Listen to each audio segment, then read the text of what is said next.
Hey there and welcome. Today we are doing something really cool. We're taking the incredible wisdom from three of the greatest masters of manifestation and boiling it all down into one single powerful method that you can actually use in your own life. So let's jump right in. So let's just start with this one powerful question. What if? You see, our guides today, Bashar, Abraham-Hicks, and Neville Goddard, they all pointed to the exact same truth. The power to completely shape your reality isn't somewhere out there. Nope.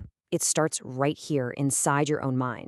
Okay, so let's meet the masters we're talking about. You've got Bashar, who is all about following that feeling of excitement.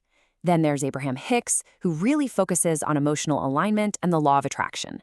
And of course, Neville Goddard, the absolute master of creating your reality through pure imagination.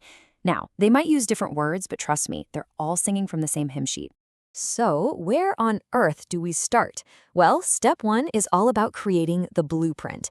And this whole process, it doesn't kick off with some big physical action. It starts with getting crystal clear inside your own mind.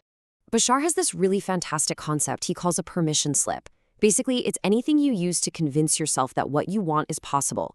It could be a ritual, a crystal, or a practice, anything that helps you believe. And you know what?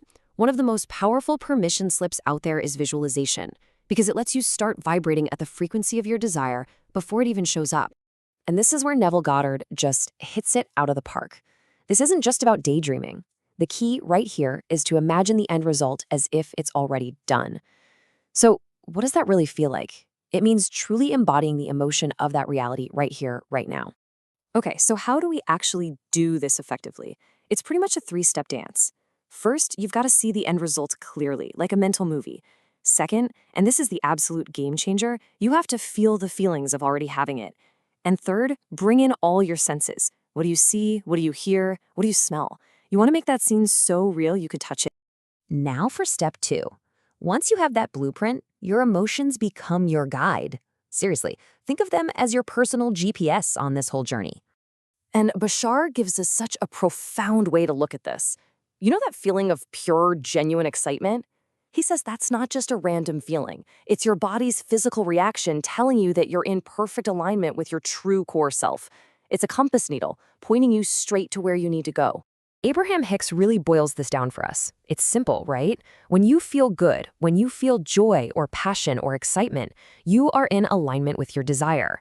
Your emotions are a direct, real-time indicator of whether you're moving toward your goal or away from it. So, you've created your vision, you're following your emotional compass. What's next? Well, step three is about understanding who is actually steering the ship. And honestly, this is all about trust. And this is so cool because this slide shows how all three teachers are pointing to the exact same thing, just with different names. Bashar calls it the higher self. Abraham-Hicks calls it the inner being. Neville calls it the God within. It doesn't matter what you call it. It's that bigger, non-physical part of you that sees the whole picture. See, your job is just to create the vision.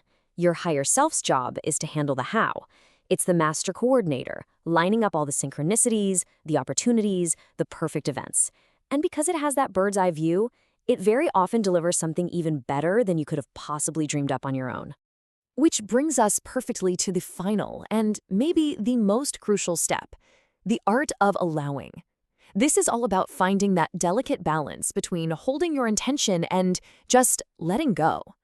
So on the one hand, you absolutely have to be specific with your intention. That's why we did all that work in step one with the blueprint. You need a clear, vivid signal to send out. And here's the paradox. You then have to be completely 100% flexible about how it all shows up. If you get too rigid and insist it has to happen one specific way, you can actually block all the other, even better paths from opening up to you.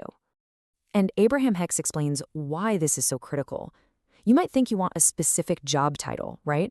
But what you really want is the feeling behind it, the financial freedom, the creative expression.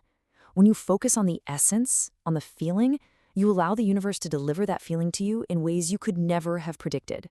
All right, let's bring all these amazing pieces together.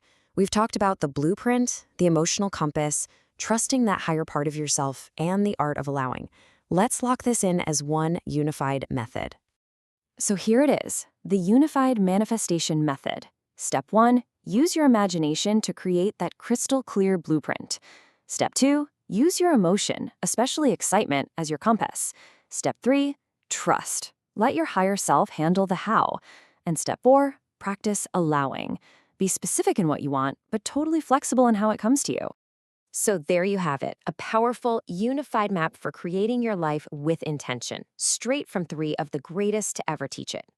The principles are clear, the steps are laid out. Now, there's really only one question left, and it's for you.